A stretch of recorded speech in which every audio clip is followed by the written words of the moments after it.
Code 3. A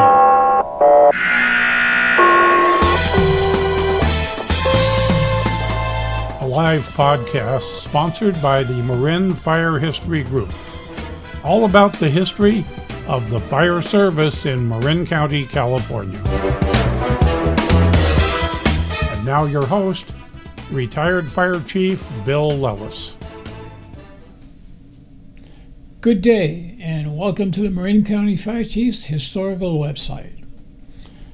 This is my introduction of the Larkspur Volunteer Fire Department. These men and women gave over 120 years of dedicated service to their neighbors. It is my pleasure to have walked in their footsteps for the past 61 years.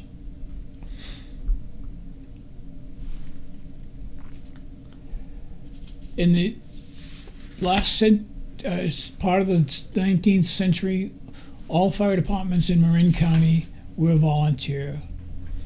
Most of us were organized after the disastrous fire came through the communities, and the community would organize its fire department.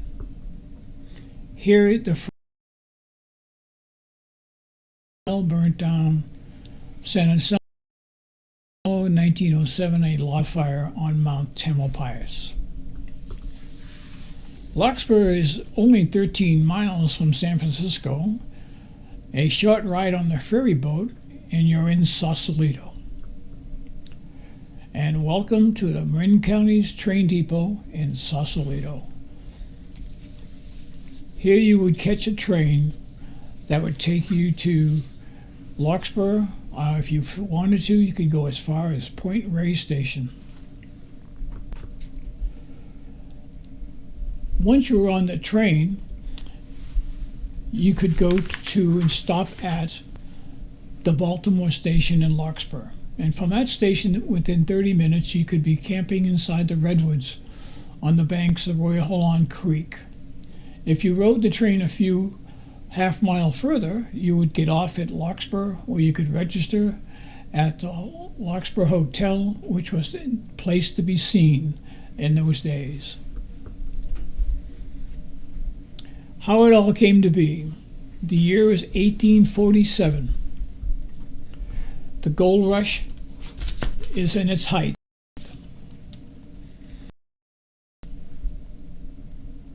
The time termed cut wood. In 1848, a group in a lumber on the slopes of Mount Tamalpais. This is a typical lumber mill operation in the Baltimore Canyon in 1848. The Baltimore and Frederick Mining and Trading Company would bring over 400 lumbermen into this small hamlet. Many would stay here and make Larkspur their home. In 1887, after the lumber mill moved to Point San Quentin, a gentleman named of Charles William Wright purchased the 600 acres of what is today Old Town Larkspur. He built a beautiful hotel on Sycamore Ave in 1891. Sadly, in 1894, it burnt to the ground. It went up in ashes. There was a bucket brigade of men and women from Larkspur, but the fire was beyond their ability to control. So they lost the battle, and the hotel was removed and never rebuilt. This is Lynch's Hall. It's a parking lot next to the Blue Rock Hotel, but is where the volunteers had a meeting that decided their future. The chairman of the committee in Larkspur was so concerned about fire protection, he commented once that I would be penniless if my home caught fire. It was a concern for the citizens and Mr. Wright. If people were to come and purchase homes in Larkspur, they had to have fire protection. So on that evening at Wright's Hall, he dedicated a lot to building of the first fire station in Larkspur.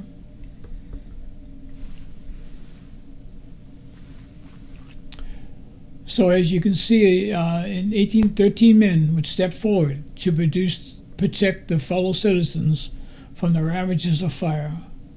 The Larkspur Volunteers are born. This is their first firehouse, as referred to by Mrs. Dolph Doherty, a shack. But it was someplace to keep their buckets and future hose carts and chemical engines. In those days, the fire protection for the city were buckets. These buckets were probably 3 gallons each. And the challenge to this romantic way of fighting fires is each of these full buckets weighs about 25 pounds. So you should attempt to fill a bucket of water and see how far you can throw it up against an imaginary building. So the bucket brigade really was ineffective. It was more of holding the fire in check until people could remove their belongings. Of course, in April of 1906, the San Andreas Fault activated, and this is why many people came back to Larkspur. In the canyons of Larkspur, there were many summer homes. These summer homes were like 2 rooms surrounded by open porch. And after the quake, those citizens would come to Larkspur and make their permanent residence here, never to return to the city again. The first Booster Day parade dance was raised over $700 in those days to buy hose carts and other needed equipment. And in this picture, you can see a chemical hose cart in the lower right-hand corner. So, but $700 in today's market is well over $10,000.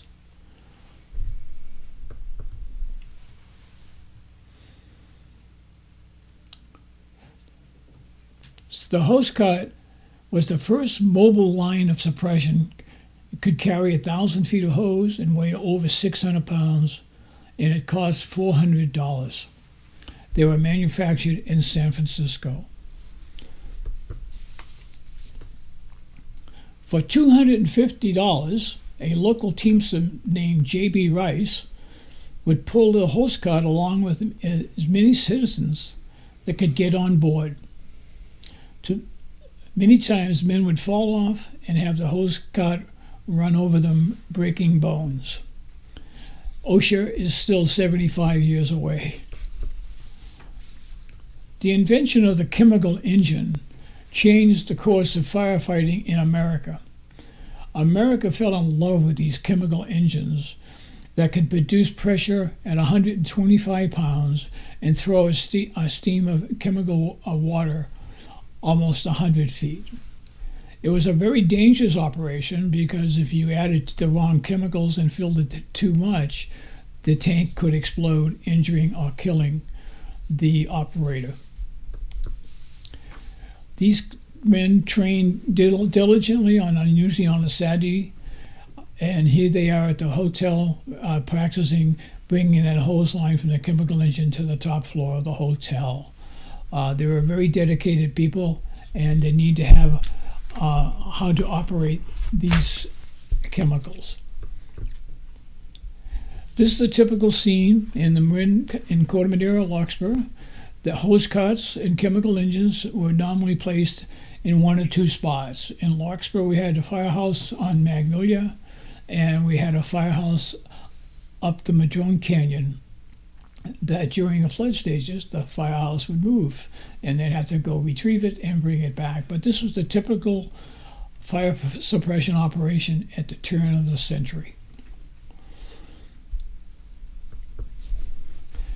The volunteers through dances, this is how they raise most of their money, is have a dance on Saturday at some hall in the community, and they would buy a double cylinder chemical engine, would help pull it, and what they would do is they would and citizens were encouraged to step up and grab the tether and help pull the apparatus to the fire. The tether was probably 18 to 20 feet long. Here we see the building of the first volunteer fire station that was going to be on the Doherty Lumberyard, which is on Magnolia, the 500 block of Magnolia Ave. If you look at the far left middle of the picture, you can see a sign, "This is your fire department being built," telling the citizens that their concerns were addressed. So the second firehouse, you can see the fire alarm bell is on the building, and we had a pull station at the corner of Ward and Magnolia. And in those days, that bell could be heard throughout the community. And you can see they had ladders and garden hoses, and they had hose and rakes. The common threat to most communities that lived at the base of Mount Tamalpais was fires on the mountain. The earliest reporting of a fire on Mount Tam is in 1852, and from a letter from Nevada telling that there was a great deal of lumber destroyed. But these fires were a constant threat to all of us, including Larkspur. And you can see in this image they are backfiring, using fire to fight fire. We call that backfire. And women were alongside men fighting the fire.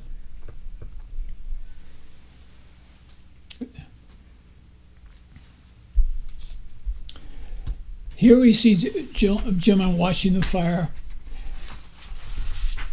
in 1881.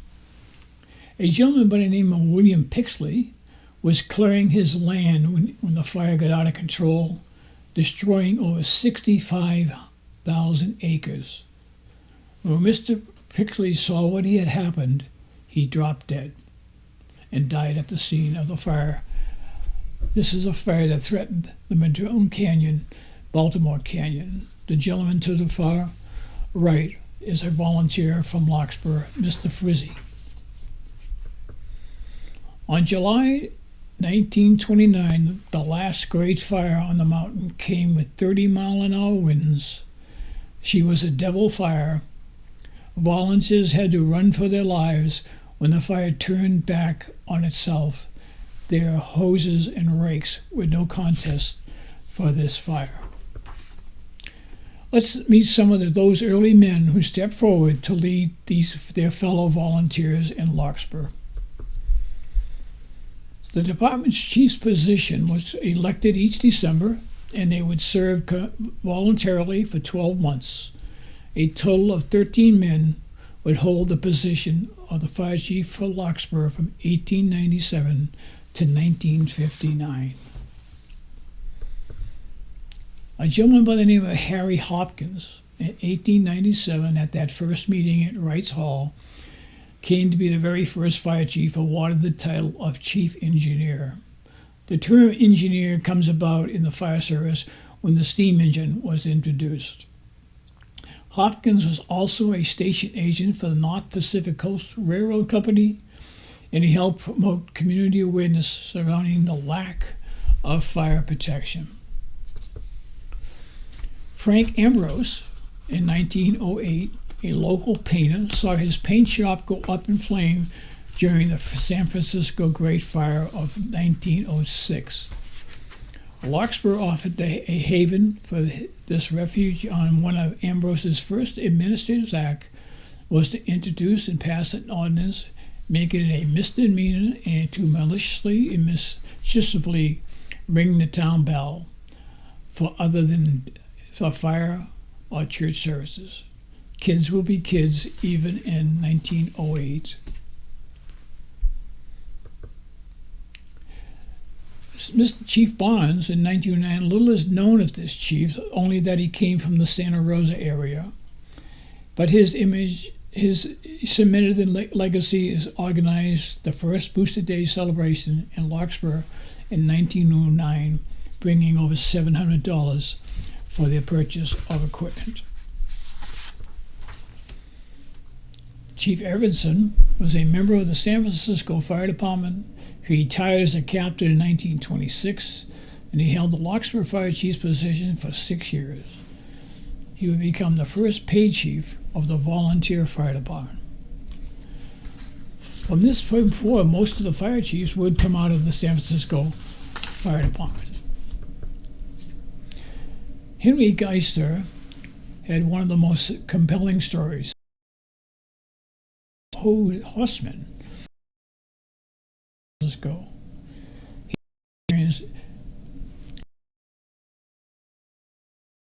1910, his son Raymond was run over and killed by a truck that lost its brakes.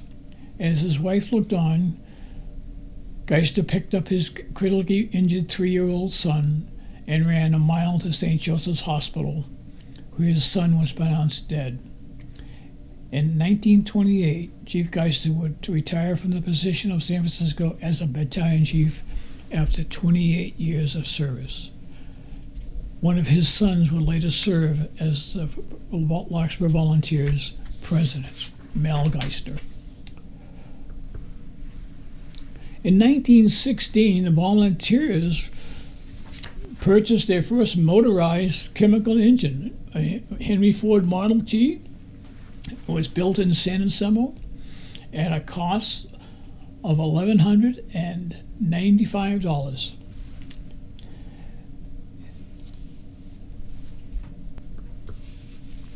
The next major piece of apparatus they bought was a Stutz 1923, 350 gallons per minute engine. When this was purchased, they had to hire a training officer to teach the volunteers how to drive a triple combination pumper. Here you can see the engine is being tested from a draft at is what now the College of Marin athletic field in North Larkspur. If you have the opportunity to see a rebuilt, refurnished Stutz fire engine, Chief Bob Marcucci and his brother Marty have restored this San Rafael engine to the day it came off the assembly line in Indianapolis, Indiana. It's a beautiful apparatus, and it's what the Larkspur engine looked at. The Larkspur engine only pumped 350, but this is a 750 gallon per minute pumper. Larkspur would, with all the money they were getting from dances, would buy the most modern fire equipment available. Here we have an American LaFrance built in Elmira, New York in 1927. It was a 1,000 gallon per minute positive displacement pump. It has been completely restored. When we sold it to a band that used to drive around Candlestick Park at the 49er games. It has now been completely restored and is up in Placer County, California.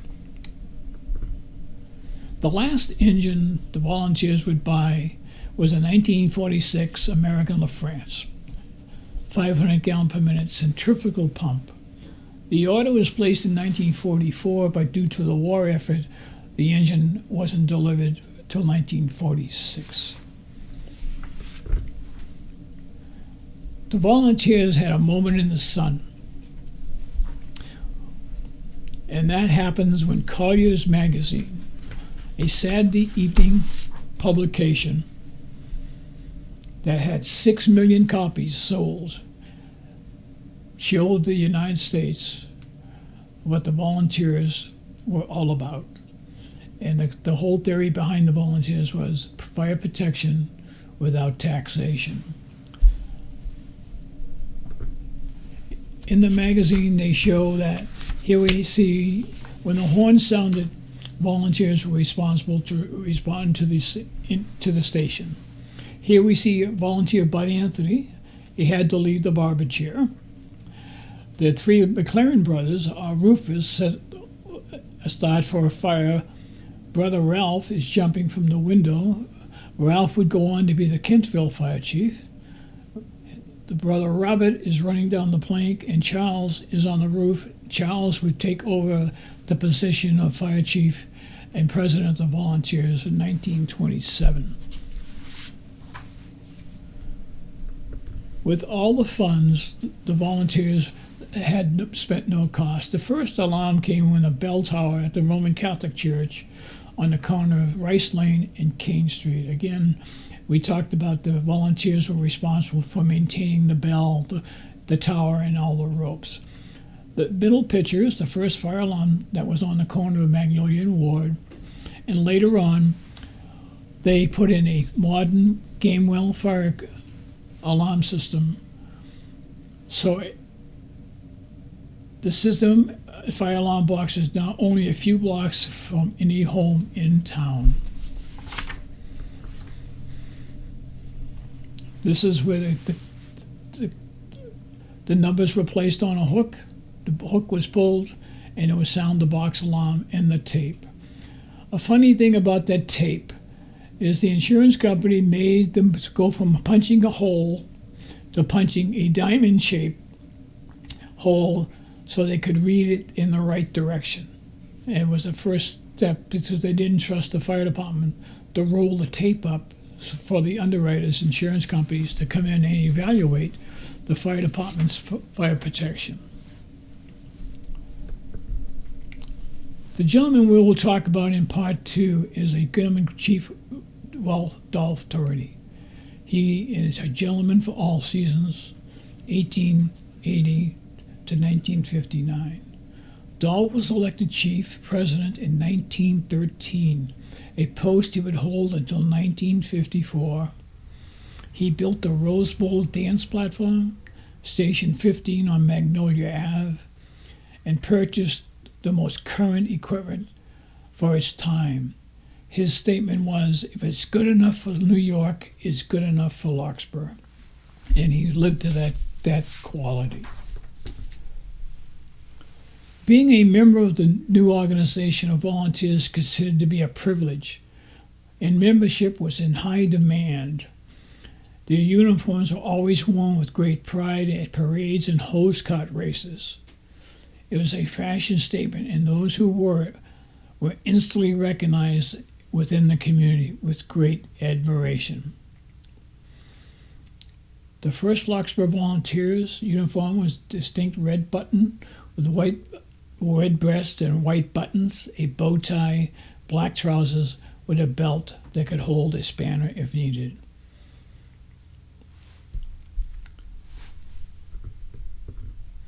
I want to thank you for watching part 1 of the history of the Larkspur Volunteers, and be safe. And now I will ask our director, producer, do we have any questions? We do. Oh, great one. I'm glad you brought that up, as a matter of fact. Before we go for questions, could you perchance gaze into your crystal ball and tell us what might be coming up in the future on the website? Do we have new people, perhaps? Yes, we do. That is a very good observation on your part. It's very different for the day. It is, yes. Yes. We have a couple of gentlemen, Greg Jennings and Pete Martin, both retired Marin County fire personnel, who are in the process of writing the history of the Marin County Fire Department. We have another gentleman by the name of Chief Jim Parrott, who is writing the history of the Sausalito Fire Department. Chief Jim Irving, we hope to write the history of the Alto Fire Department and Tamalpais Fire Departments. And Jeff, we hope, will write the history of the Mill Valley Fire Department. We will be doing interviews with the Fire Brigade at Skywalker Ranch, doing their history, and we have a number of other people in the community that were important to our history that we'll be videotaping. So stay tuned. A lot's coming down the road, and it's been a lot of fun recording and documenting our history. Anything else, Mr. Director, producer? You know, I thought you'd never ask. We have a question to ask the chief. Yeah. This one comes to us from Joe, and now get ready for this. Comes to us from Joe and Isabella in Sweden. They actually found us here from Sweden, and they have reached out with a question. Say they're interested in getting in touch with relatives of two Marin County fire chiefs. They call them Chiefs Johansson. Marty Johansson, 1873 to 1932, and Fritz Johansson, Clarence, 1895 to 1965. How interesting was that? Do you know any Johanssons? I have some information here from our leader, Chief Marcucci. No, what I could find is the first chief in the turn of the century. Again, like San Rafael elected its chiefs in December of each year. So, 1 year would be chief, you would be the fire chief, and maybe 2 years later you'd be a zone chief in charge of a hose cart or a chemical engine. The first chief is just mostly newspaper articles involving the election of officers and the placement of men around the San Rafael. His son, Fritz, we have pictures of him that you're going to be sending out, I hope, of Yes. standing in front of an artificial wall.